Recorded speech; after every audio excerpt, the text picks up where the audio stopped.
Hay una pregunta que los filósofos han evitado durante siglos porque su respuesta resulta demasiado perturbadora. Una pregunta que la neurociencia moderna, con todos sus escáneres, sus electrodos y su tecnología de punta, apenas comienza a responder con honestidad brutal. ¿Qué pasaría si la realidad que percibes no fuera real? No hablamos de filosofía abstracta. No hablamos de teorías conspirativas ni de ciencia ficción. Hablamos de algo que le ha ocurrido a seres humanos reales, documentados, estudiados, personas con nombres y apellidos, con familias y trabajos, que un día despertaron dentro de una realidad que su mente había construido desde cero, sin avisarles, sin pedirles permiso. La mente humana es el instrumento más complejo del universo conocido. Capaz de crear arte, de componer sinfonías, de resolver ecuaciones que describen el cosmos. Pero también capaz de algo que ningún otro órgano del cuerpo puede hacer: engañarse a sí misma de una manera tan perfecta, tan elaborada, tan absolutamente convincente, que la víctima no tiene ninguna posibilidad de detectar el fraude. Esta noche vas a conocer esos casos. Casos que durante años fueron considerados posesiones demoníacas, visitas del más allá, contactos con otras dimensiones. Casos que hicieron temblar a médicos, psiquiatras y neurocientíficos. Casos que hoy, gracias a décadas de investigación, tienen nombres clínicos, tienen explicaciones, pero que no por eso resultan menos aterradores. Porque la verdad más inquietante que la ciencia ha descubierto sobre la mente humana no es que pueda enfermarse. Es que cuando se enferma, lo hace de una manera que parece completamente sana desde adentro. Completamente real. Completamente verdadera. Bienvenido al laberinto mental. En 1990, un psiquiatra francés llamado Jules Cotard describió algo que dejó perpleja a la comunidad médica: un paciente que se negaba a comer, no porque no tuviera hambre, sino porque estaba absolutamente convencido de que ya no tenía estómago, de que ya no tenía órganos, de que, en realidad, ya estaba muerto. Este no era un caso aislado. Durante las décadas siguientes, se documentaron decenas, luego cientos de casos similares en todo el mundo. El síndrome que lleva su nombre, el síndrome de Cotard, también conocido como el delirio de negación, es quizás uno de los fenómenos psiquiátricos más extraordinarios que la mente humana puede producir. En 2013, los neurocientíficos Adam Seman y el equipo del Hospital General de Massachusetts publicaron el caso de un hombre de mediana edad, al que llamaremos Graham, que se presentó a urgencias con una queja inusual. No sentía dolor, no sentía fiebre, no tenía fracturas. Su problema era diferente: llevaba semanas convencido de que su cerebro había muerto durante el sueño. Graham no era psicótico en el sentido tradicional. Podía mantener conversaciones coherentes. Podía razonar con lógica aparente. Pero si le preguntaba si estaba vivo, él miraba directamente a los ojos del médico y respondía con una calma que resultaba más inquietante que cualquier griterío: no. Estoy muerto. Y lo digo en serio. Lo que los escáneres cerebrales revelaron fue extraordinario. La actividad metabólica del cerebro de Graham en las regiones asociadas con la conciencia, la identidad y la autopercepción, era tan baja que se asemejaba a la de alguien bajo anestesia general. O a la de alguien en estado vegetativo. Su cerebro, literalmente, estaba funcionando como si no estuviera activo, mientras él caminaba, hablaba y razonaba. Los investigadores describieron el fenómeno en términos que parecen sacados de una novela de ciencia ficción. El cerebro de Graham seguía procesando el mundo exterior con suficiente precisión para permitirle funcionar socialmente, pero la parte del cerebro encargada de generar la experiencia subjetiva de existir había entrado en un estado de hibernación funcional. La consecuencia lógica, para Graham, era inescapable: si no sientes que existes, entonces no existes. Pasó meses conviviendo con la certeza de su propia muerte. Dejó de ducharse porque los muertos no necesitan higiene. Dejó de comer con regularidad porque los muertos no digieren. Un día fue encontrado en el cementerio local, sentado entre las tumbas, explicando tranquilamente que había ido a estar entre los suyos. El tratamiento fue largo, complejo y parcialmente exitoso. Pero lo que Graham representó para la neurociencia fue algo invaluable: la prueba de que la sensación de estar vivo, esa certeza tan fundamental que normalmente no cuestionamos ni por un segundo, no es un dato objetivo. Es una producción del cerebro. Y cuando esa producción falla, la oscuridad que queda detrás puede ser más profunda que cualquier muerte real. Si el síndrome de Cotard es la convicción de que uno mismo no existe, existe otro síndrome igualmente documentado que produce una distorsión diferente, igualmente devastadora: la convicción de que las personas que más amamos han sido reemplazadas por impostores. El síndrome de Capgras, descrito por primera vez por el psiquiatra francés Joseph Capgras en 1923, fue durante décadas considerado una rareza folclórica de la psiquiatría, el tipo de caso que los estudiantes de medicina aprendían como curiosidad histórica. Hasta que la neurociencia moderna comenzó a entender exactamente qué lo causaba, y lo que descubrió cambió para siempre la manera en que entendemos el reconocimiento humano. El cerebro humano, cuando reconoce un rostro conocido, no realiza una sola operación. Realiza dos simultáneas y separadas. La primera es visual. El córtex occipital y el giro fusiforme identifican los rasgos físicos con la misma frialdad de un sistema de reconocimiento facial. La segunda es emocional. La amígdala y el sistema límbico generan una respuesta afectiva instantánea, esa sensación cálida e inconfundible de que la persona frente a ti es alguien que conoces, alguien a quien quieres. En el síndrome de Capgras, la primera vía funciona perfectamente. La segunda, silencio absoluto. Elena, una mujer de 52 años descrita en un estudio de la Universidad de California, sufrió un accidente cerebrovascular menor que dañó las conexiones entre su córtex visual y su sistema límbico. Cuando se recuperó físicamente y fue dada de alta, parecía estar bien. Pero en las semanas siguientes, algo comenzó a fracturarse en su relación con su familia. Veía a su marido y algo en ella no lo reconocía emocionalmente, aunque sabía intelectualmente quién era. Veía a su hijo y sentía que había algo sutilmente diferente, algo que no podía articular pero que era suficiente para generar una alarma silenciosa en algún rincón de su mente. Y un día, sentada en la cocina de su casa de toda la vida, mirando a su madre de 80 años que le ofrecía una taza de té, lo dijo en voz alta por primera vez: «Usted no es mi madre. No sé quién es usted, pero mi madre no está aquí». Lo que Elena experimentaba no era locura en el sentido coloquial. Era la consecuencia lógica de un cerebro que recibía información visual correcta pero no recibía la respuesta emocional correspondiente. La conclusión que la mente extraía de esa discrepancia era perfectamente racional dado sus datos. Si la persona frente a mí se parece a mi madre pero no siento que sea mi madre, entonces no es mi madre. Es alguien que se parece a ella. Algunos pacientes con este síndrome desarrollan explicaciones elaboradas para resolver la disonancia. Su familiar fue secuestrado y reemplazado, hay un clon, existe un impostor con cirugía estética. La mente, en su necesidad de coherencia narrativa, construye la explicación más lógica que puede con los datos que tiene disponibles, aunque esa explicación resulte extraordinaria para cualquier observador externo. El estudio de Elena y decenas de casos similares reveló algo que los neurocientíficos tardaron tiempo en aceptar completamente: el amor que sentimos por las personas que nos rodean no es simplemente un estado mental abstracto. Es una respuesta neurológica específica, localizable en el cerebro, que puede ser interrumpida quirúrgicamente con precisión milimétrica. El reconocimiento emocional de un ser querido no es una certeza metafísica. Es química. Es electricidad. Y cuando esa electricidad falla, la persona más familiar del mundo puede volverse, de pronto, una perfecta desconocida. Durante siglos, las personas que escuchaban voces que los demás no podían oír fueron consideradas profetas, chamanes, poseídas por demonios, o simplemente locas. La psiquiatría clásica del siglo XX las catalogó automáticamente como pacientes esquizofrénicos y las medió en consecuencia.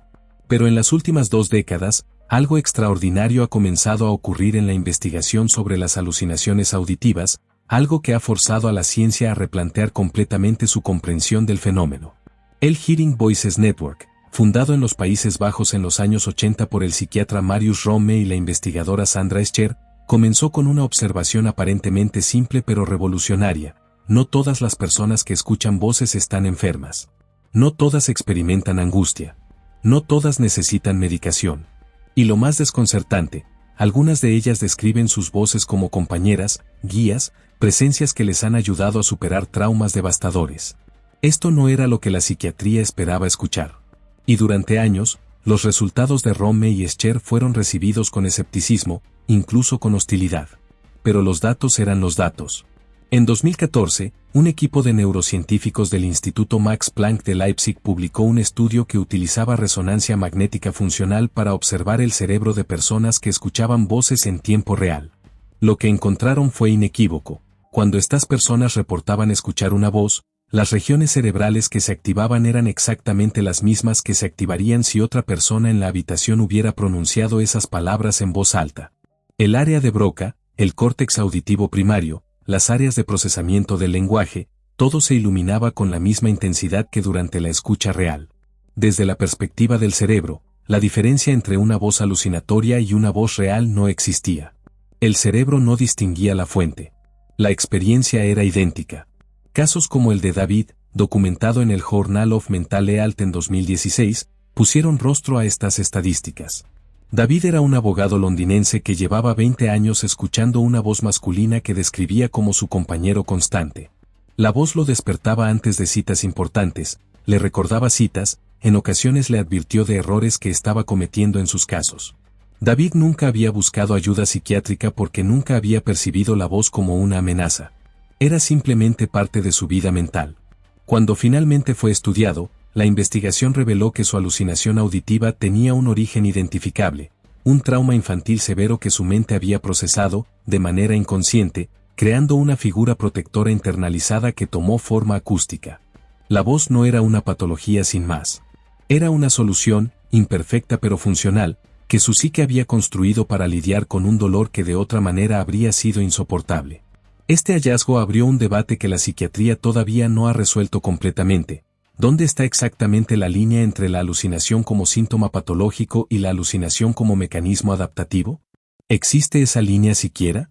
¿Y si una experiencia que desde afuera parece psicótica desde adentro proporciona consuelo, estructura y sentido, qué nos dice eso sobre nuestra comprensión de lo que significa estar mentalmente sano?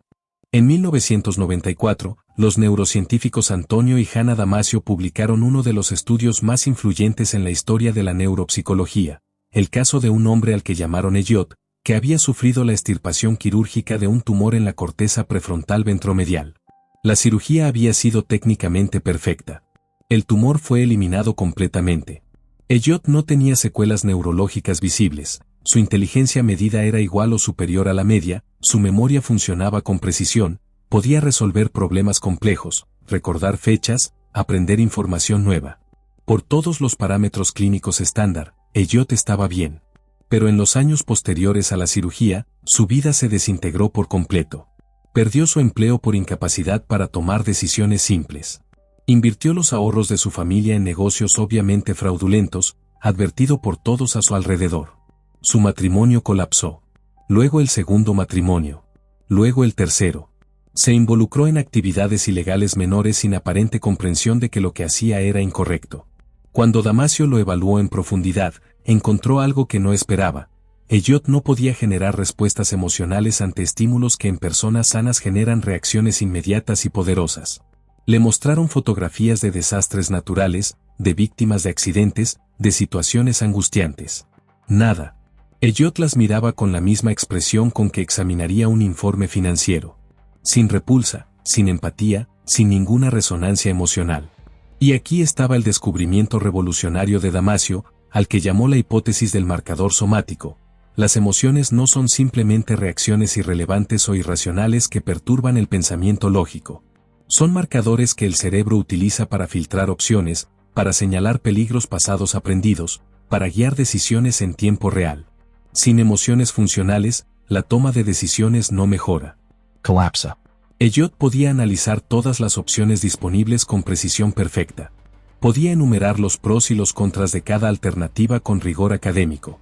Pero sin los marcadores emocionales que señalan cuál opción está alineada con valores, con experiencias pasadas, con consecuencias probables, era incapaz de elegir. Era como tener el mapa más detallado del mundo pero sin brújula. El caso de Elliot demolió décadas de creencias culturales sobre la superioridad del pensamiento racional puro. Desmanteló la idea cartesiana de que las emociones son ruido que contamina el juicio limpio. Y reveló algo profundamente incómodo. La persona más racional que puedas imaginar, sin emociones funcionales, sería en la práctica incapaz de funcionar en el mundo real. No más eficiente. No más sabia. Simplemente paralizada y peligrosa. En 1980, el psiquiatra Frank Putnam del Instituto Nacional de Salud Mental de los Estados Unidos comenzó un estudio longitudinal que se convertiría en referencia fundamental, el seguimiento de 100 pacientes diagnosticados con lo que entonces se llamaba trastorno de personalidad múltiple, hoy conocido como trastorno disociativo de identidad. El escepticismo sobre este diagnóstico ha sido constante y en ocasiones feroz. Durante décadas, parte de la comunidad psiquiátrica argumentó que el trastorno era iatrogénico, es decir, creado involuntariamente por el propio tratamiento, por terapeutas que sugerían inconscientemente la existencia de personalidades alternativas en pacientes sugestionables. Pero los estudios de neuroimagen de los últimos 20 años han añadido una capa de evidencia que es difícil de desestimar. Publicaciones en revistas como Neuroimage y Brain han documentado algo extraordinario. Cuando un paciente con trastorno disociativo de identidad cambia de una identidad a otra, los patrones de actividad cerebral observable cambian de manera mensurable y consistente. No son los mismos patrones con diferente etiqueta. Son configuraciones neurológicas genuinamente diferentes. El caso de BT, publicado en 2014 por la investigadora Simone Reinders y su equipo en Neuroimage, es quizás el más detallado y científicamente riguroso disponible. BT era una mujer holandesa con dos identidades documentadas, una que ella llamaba la parte anfitriona, que era funcional, aparentemente estable, y que no tenía acceso a los recuerdos traumáticos de su historia, y una que describía como la parte traumática, que sí tenía acceso a esos recuerdos y que era emocionalmente devastadora. Cuando BT estaba en la identidad anfitriona y se le presentaban estímulos relacionados con el trauma, su respuesta cerebral era la de alguien que escucha una historia sobre otra persona. Sin activación del hipocampo, sin respuesta de la amígdala, sin las señales neurológicas de la memoria personal. Cuando la identidad traumática tomaba el control y se le presentaban los mismos estímulos, las áreas del trauma se encendían con la intensidad de alguien que revive el evento en tiempo real. La misma persona. El mismo cerebro. Dos respuestas neurológicas objetivamente diferentes ante el mismo estímulo. Lo que el trastorno disociativo de identidad nos dice sobre la mente, cuando se estudia con la rigurosidad que merece, no es que la mente pueda fingir ser múltiple. Es que la identidad misma, esa sensación de continuidad, de ser el mismo yo a lo largo del tiempo y las circunstancias, no es una característica fija del cerebro. Es una construcción activa, mantenida momento a momento, que bajo ciertas condiciones de trauma extremo puede fracturarse en fragmentos que funcionan con suficiente independencia para tener memorias diferentes, respuestas emocionales diferentes, e incluso, según algunos estudios, diferentes patrones fisiológicos medibles. La mente no es una. Nunca fue una. Es una ilusión de unidad construida sobre una maquinaria infinitamente más fragmentada y compleja de lo que nos atrevemos a imaginar. En 2005, los neurólogos del Hospital Universitario de Berna describieron un caso que desafió lo que la medicina creía saber sobre los estados alterados de conciencia. Un hombre de 44 años, al que llamaremos Michael, sufrió una lesión en el tálamo como consecuencia de un accidente de tráfico. No quedó en coma. No perdió la conciencia. Pero en los meses siguientes, los médicos observaron algo que no tenían protocolo para manejar. Michael ya no parecía poder distinguir entre estar dormido y estar despierto.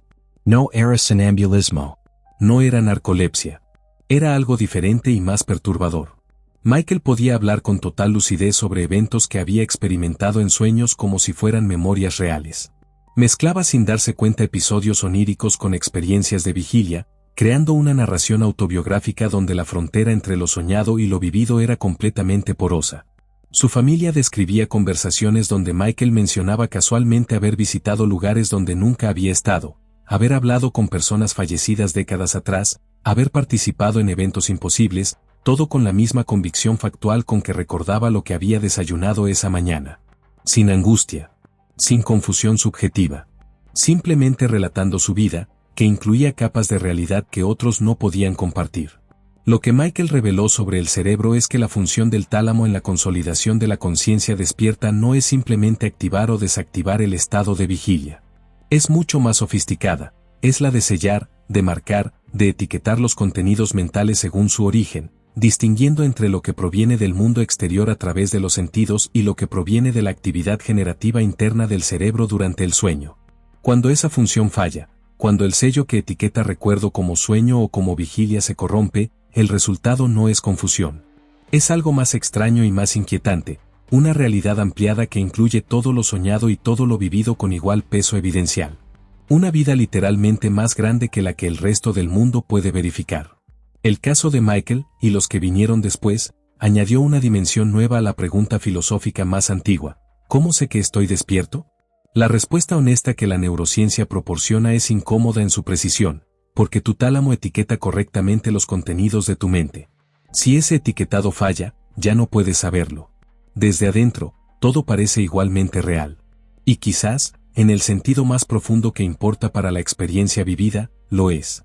Existe una categoría de experiencia que durante siglos fue considerada cobardía, simulación o histeria: el dolor real, físicamente experimentado, neurológicamente verificable, que no tiene ninguna causa orgánica detectable en el tejido que supuestamente duele.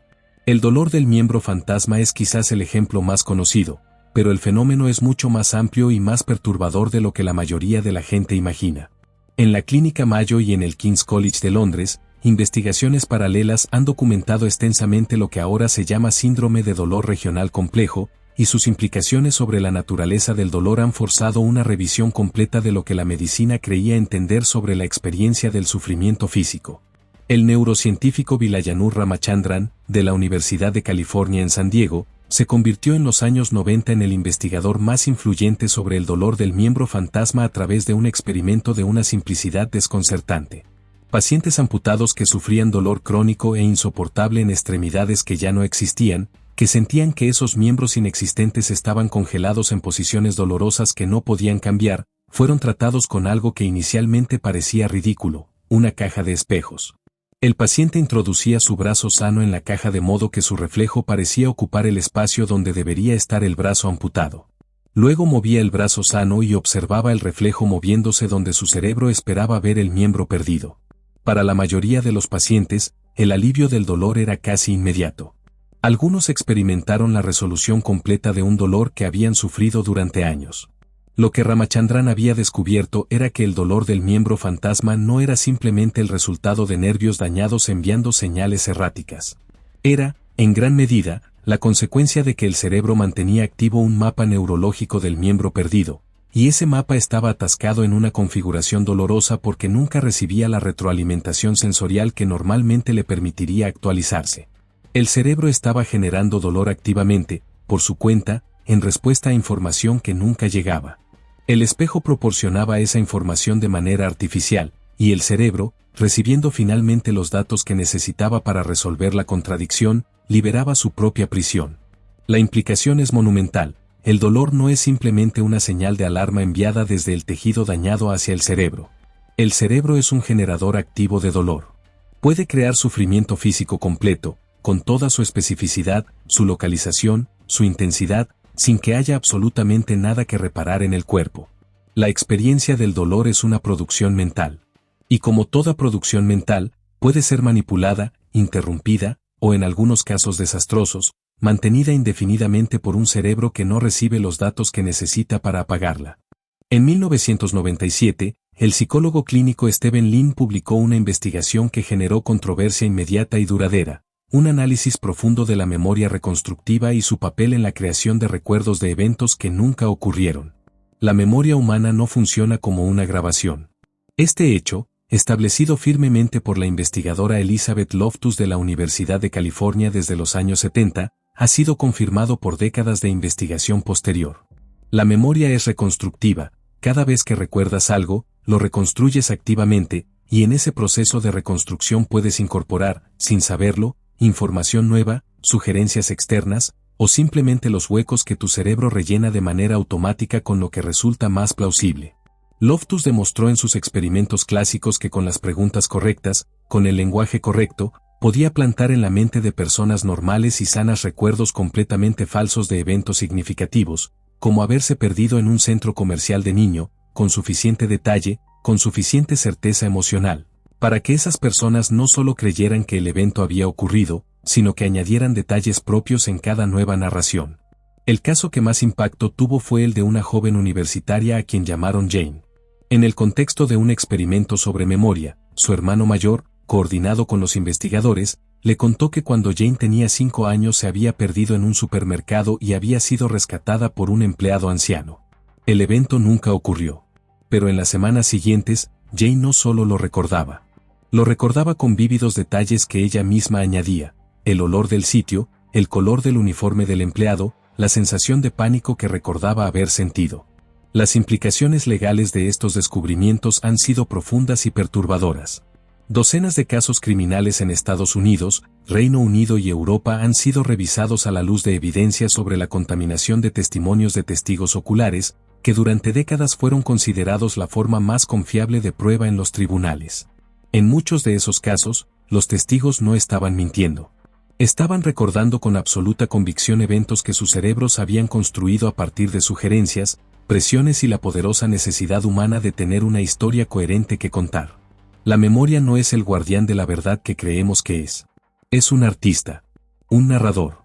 Y como todo buen narrador, no siempre distingue entre lo que vivió y lo que imaginó. La frontera entre el recuerdo y la invención no es un muro de piedra. Es una membrana permeable, y la atravesamos constantemente, sin saberlo, en ambas direcciones. Al final de este recorrido por los territorios más extraños y perturbadores de la mente humana, podría esperarse una conclusión tranquilizadora. La ciencia tiene las respuestas. La medicina puede curar. El laberinto tiene salida. La verdad es más compleja y, en cierta manera, más hermosa que eso.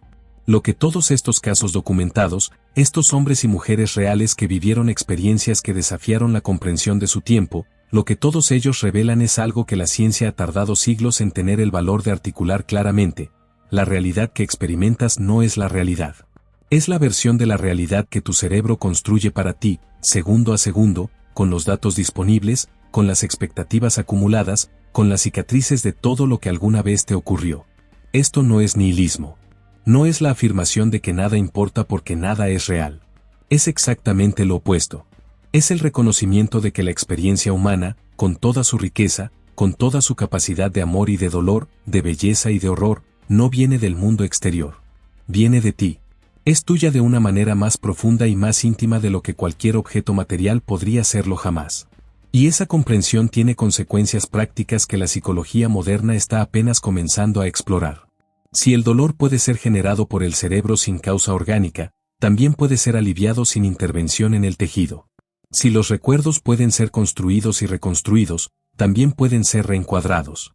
Si la identidad puede fragmentarse bajo presión extrema, también puede ser reconstruida con los cuidados correctos. El cerebro que te engaña es el mismo cerebro que te sana. El laberinto que te perdió es el mismo laberinto que guarda la salida. Y la herramienta más poderosa que tienes para navegar ese laberinto no es la inteligencia medida en test. No es la fortaleza de voluntad ni la disciplina. Es la curiosidad honesta sobre tu propia mente, la disposición a mirar sin miedo a los rincones más oscuros de tu experiencia interna, y la humildad de reconocer que lo que percibes como real es siempre, inevitablemente, una hipótesis que tu cerebro está probando. La ciencia de la mente no ha encontrado el fondo del laberinto. Ni siquiera está segura de que tenga fondo. Pero cada caso documentado, cada paciente estudiado con rigor y con compasión, cada hallazgo publicado en una revista científica, es un hilo de Ariadna que añadimos a un mapa que algún día, quizás, nos permita entender de verdad lo que significa estar vivo, estar consciente, estar aquí. Mientras tanto, el laberinto espera. Y la única manera de encontrar su centro es entrar.